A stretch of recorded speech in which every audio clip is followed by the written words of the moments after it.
Good morning guys, today is water change day on the goldfish tank, and so as so many of you had asked how we go about doing it, I thought that I would video it for you. So I'm going to just do my normal routine and hopefully remember to video every step of what I do. So first of all, we obviously take the lid and the lighting off, we turn off all the filters, and then I am very fortunate in that we can just siphon the water straight out the window. So all our tanks, the water just goes straight out the window, so that makes it a lot easier because there's no carrying buckets backwards and forwards. We do use the large siphon, and that makes it a lot quicker to take the water out of the tank, and we just plunge it straight in and then lift it up higher, and then the water will then just start flowing. There's no sucking on the tube, there's no plunging it, there's no messing around, it just starts flowing straight away. So that's easily done. I do very often add a second siphon that I will just leave at the end of the tank, and again that goes out the window, and that's just so that we can drain the water faster. It is a 55-gallon tank, and we usually do about 70% about 70% water change each time I do it. I also just removed the pothos plant that we have in the corner of the tank. That one we just wedge it in and the roots just go down into the tank, and the goldfish do tend to munch on them. When you're using a siphon, you do need to be careful not to leave it unattended. It is very, very easy for them to suck a fish up and actually cause a lot of harm and even death, especially with the larger siphons, because the water flow on them is actually very, very strong. The one I've got there now propped up in the middle, that one is actually on the bottom, so there's no way that a fish can get sucked up. But when I put the second one in, I do leave that one just floating, and so I do have to watch that very, very carefully. Otherwise, like I say, it is quite dangerous to the fish in that they can get sucked up in them and it can cause injury. Once I've got the water flowing from both siphons, I then just go about cleaning all the bits off the bottom, and to be honest, the tank is usually really, really clean. Our filters do an amazing job.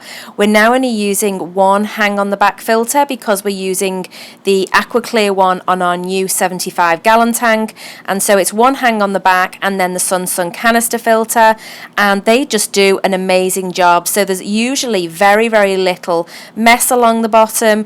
It does sometimes get trapped behind the little sponge filter in the back left corner there, and sometimes around the rocks and the plants, but again, very, very little mess really, and so it does make it very, very easy to clean. Since adding the pothos plant to the hang on the back filter, that has made a huge difference in the maintenance to this tank. We used to get a lot of algae, and the scrubbing of the glass became very, very time consuming, and I did have to do it on a weekly basis, whereas now it is very, very rare that I need to even clean the glass. Sometimes I will just go over it with a sponge just in case there's anything there, but for the most part that is a job I just don't have to do anymore. So adding that has made a big difference. I'm hoping in the long term it's also going to help with the nitrates, which is what it is removing, but we've only got 3 cuttings in there right now, so they do need to get bigger, and we are going to add some more, and hopefully then we're only going to have to do this tank once a week. In case you're wondering what the floating plants are, that is water lettuce, and the goldfish just love to munch on those. In fact, that plant, I'm convinced you can't kill it, because the roots, every time they try and grow, the goldfish just eat them off, and yet the plant is still healthy, it is still growing, it is sending out shoots to new plants, which I just find incredible when they just constantly eat the roots. For filter maintenance, I usually only do this every 2 to 3 weeks, and the canister filter is usually about every 4 to 6 weeks, or sometimes we do go even longer than that.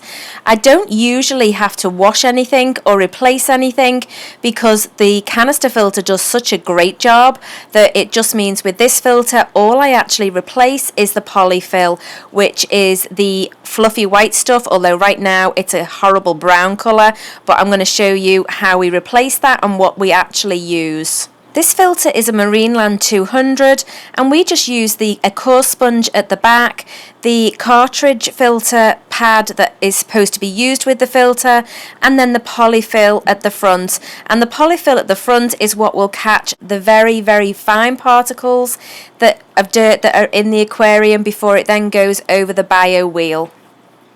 This is what we use in the filter. It's polyfill, 100% polyester.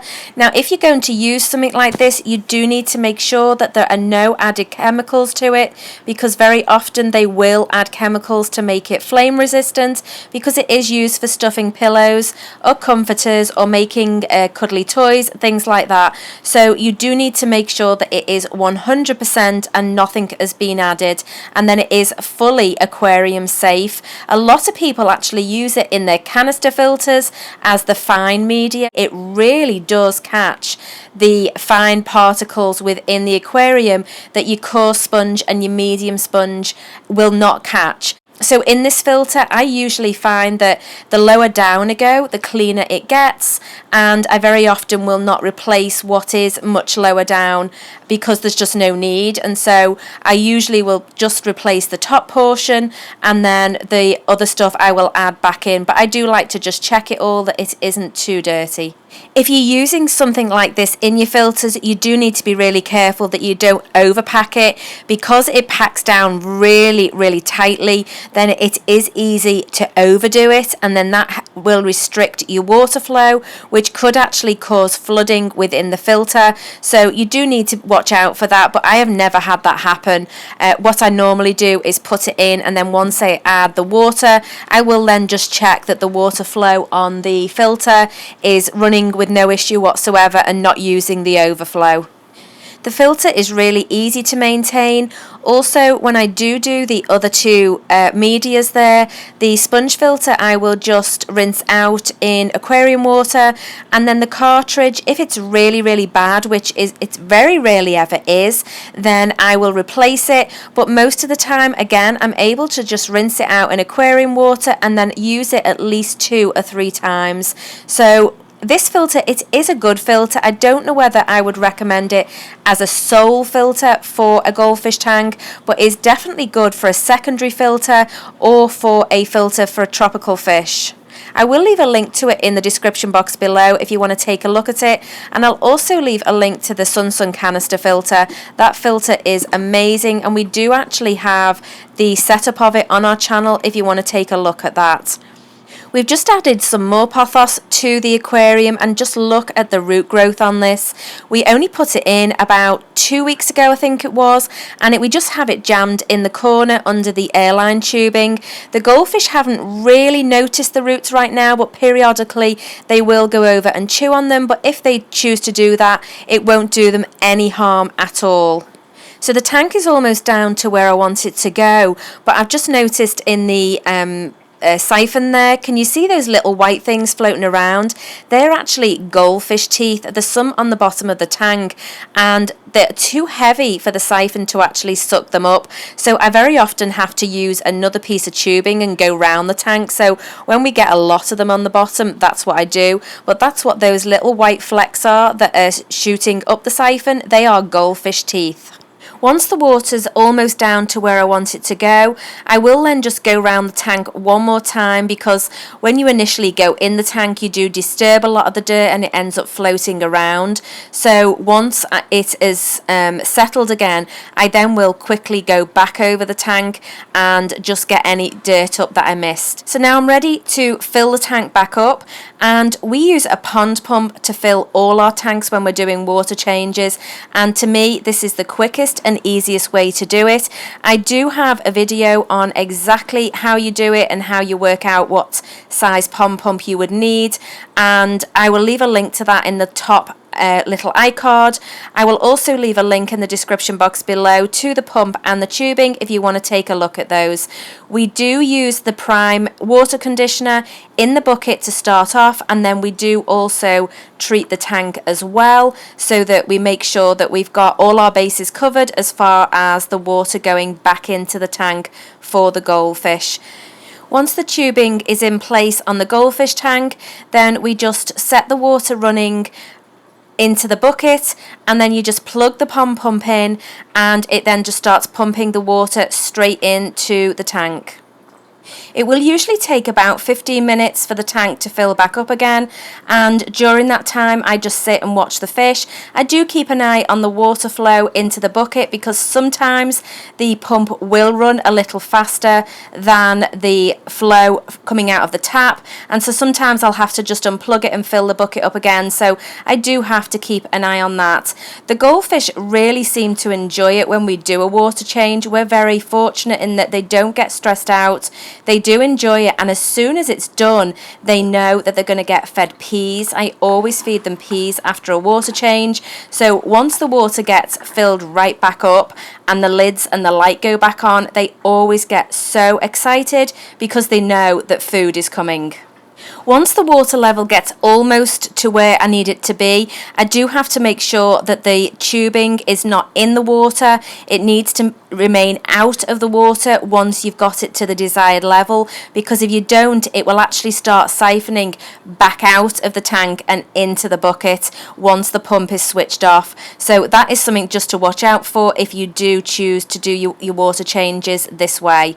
Once it gets to about this level, then we turn everything back on, and I then just have to prime the Marineland filter. I usually just have to pour sort of 2 cups of water in it, and that just gets it going straight away.